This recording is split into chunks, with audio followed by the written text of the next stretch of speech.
Indian administrative service, भारतीय प्रशासनिक सेवा IAS, भारत में पब्लिक सर्विस के सबसे प्रतिष्ठित कैरियर ऑप्शन है Indian administrative service. IAS officer Indian federal structure के 3 जो इम्पोर्टेंट पिलर्स हैं उसमें से एक एग्जीक्यूटिव ब्रांच के परमानेंट ब्यूरोक्रेसी के रूप में काम करते हैं। इनका काम गवर्नमेंट के इलेक्टेड बॉडी द्वारा दिए गए डिसीजंस को ये इम्प्लीमेंट करने का काम करते हैं। क्योंकि IAS ऑफिसर बहुत सारी रिस्पॉन्सिबिलिटीज़ को हैंडल करते हैं, इसलिए गवर्नमेंट के द्वारा इनको बहुत सारी powers, perks and facilities and duties बहुत इनको मिलती है। हेलो फ्रेंड्स, आप देख रहे हैं नॉलेज तक। अगर आपने चैनल को अब तक सब्सक्राइब नहीं किया है तो नीचे रेड बटन को क्लिक करिए और हमसे जुड़े रहिए। आज की वीडियो में हम बात करने वाले हैं बेहद ही इंटरेस्टिंग टॉपिक के बारे में, IAS ऑफिसर को मिलने वाली पावर, ड्यूटीज़ एंड बेनिफिट्स के बारे में। IAS एक ऑल इंडिया सर्विस है। ऑल इंडिया सर्विस में 3 पोस्ट आती हैं, IAS, IPS, IFS, Indian administrative service, Indian police service, Indian forest service. All India service का मतलब होता है कि ये ऑफिसर सेंटर और स्टेट दोनों में ड्यूटी करते हैं। अगर गवर्नमेंट कोई योजना लाती है तो मिनिस्टर्स जो होते हैं वो उस योजना का सुपरविज़न करते हैं और IAS ऑफिसर उस जो योजना होती है उसको इम्प्लीमेंट करने का काम करते हैं। एक IAS की पावर कितनी होती है, इस बात का अंदाज़ा हम इस बात से लगा सकते हैं कि एक मिनिस्टर जो होता है वो चीफ मिनिस्टर को कहकर IAS ऑफिसर का ट्रांसफ़र करवा सकते हैं, लेकिन उसको डिसमिस नहीं करवा सकते। जो डिसमिस करने की पावर होती है वो सिर्फ प्रेसिडेंट ऑफ इंडिया के पास होती है, क्योंकि यही उसको अपॉइंट करते हैं। IAS ऑफिसर को डिस्ट्रिक्ट कलेक्टर के अलावा बहुत सारे बोर्ड्स, कल्चरल डेवलपमेंट बोर्ड्स का हेड बना सकते हैं, PSU का हेड बना सकते हैं। इनके अलावा इनको किसी खास मिशन के लिए भी विदेश भी ये भेज जा सकते हैं, या फिर सेंट्रल गवर्नमेंट के वेरियस मिनिस्ट्रीज़ में ये joint secretary, additional secretary, principal secretary और कैबिनेट सेक्रेटरी ऑफ इंडिया के पोस्ट पे भी IAS ऑफिसर की नियुक्ति होती है। डिस्ट्रिक्ट लेवल में जो सबसे हेड ऑफिसर होते हैं वो होते हैं district magistrate, district collector, deputy commissioner. एक IAS ऑफिसर को सबसे ज़्यादा पावर और रिस्पॉन्सिबिलिटी जिस पोस्ट में मिलती है वो डिस्ट्रिक्ट कलेक्टर की ही पोस्ट होती है। अब बात करते हैं हम अपने टॉपिक पर, IAS officer power and duties. एक IAS ऑफिसर अपने एरिया में law and order and general administration के रिस्पॉन्सिबल होता है। कैरियर की बिगनिंग में IAS ऑफिसर स्टेट एडमिनिस्ट्रेशन में सब डिविजनल लेवल पर काम करते हैं, मतलब SDM के रूप में काम करते हैं। डिस्ट्रिक्ट लेवल पर इनका काम बहुत ही ज़्यादा बढ़ जाता है।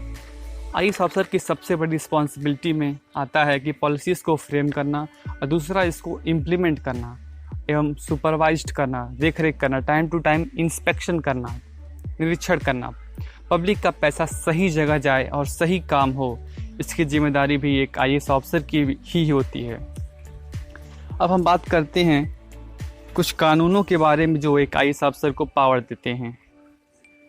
क्रिमिनल प्रोसीजर कोड 1973 का सेक्शन 107, 108, 109, 110, 133, 144, 176 टेनेसी लॉ भी इसको पावर देता है। नेशनल डिजास्टर मैनेजमेंट एक्ट भी एक IAS ऑफिसर को पावर देता है। IAS ऑफिसर इतने पावरफुल होते हैं कि अपने एरिया में चलने वाले किसी भी कंस्ट्रक्शन के काम को आसानी से रुकवा सकते हैं, इसलिए कॉन्ट्रैक्टर जो होते हैं वो IAS ऑफिसर से पंगा नहीं लेते हैं। अब हम बात करते हैं IAS ऑफिसर की सैलरी और बेनिफिट्स के बारे में, जो सब लोग जानना चाहते हैं। 7th पे कमीशन के इम्प्लीमेंटेशन के बाद सिविल सर्वेंट्स को स्टार्टिंग जो बेसिक सैलरी मिलती है वो 56,100 मिलती है और ये बढ़ते बढ़ते 2,50,000 तक पहुंच जाती है, जो कैबिनेट सेक्रेटरी ऑफ इंडिया की 1 मंथ की सैलरी है। इसके साथ IAS ऑफिसर को मिलने वाली फैसिलिटीज़ में इनको एक बंगलो मिलता है। गवर्नमेंट एक IAS ऑफिसर को जहां वो पोस्टेड है वहां VVIP एरिया में एक बंगलो देती है, साथ में cook, gardener, home helper.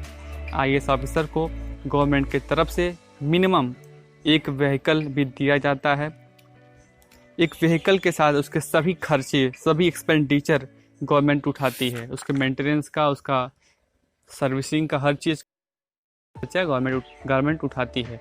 IAS अफसर को ऑफिशियल काम के लिए एरोप्लेन में, ट्रेन में फर्स्ट क्लास की टिकट बिल्कुल ही फ्री मिलती है। इसी के साथ आईएएस अफसर को free light, free internet, BSNL landline, broadband free. IAS अफसर गवर्नमेंट के लिए इतना इम्पोर्टेंट पर्सनालिटी होता है, इनको सिक्योरिटी भी गवर्नमेंट प्रोवाइड कराती है।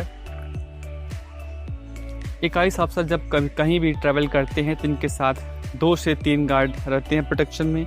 IAS officer in case of emergency अपनी और अपनी फैमिली की सिक्योरिटी भी बढ़ा सकते हैं, क्योंकि सभी लॉ एंड ऑर्डर इन्हीं के अंदर होता है।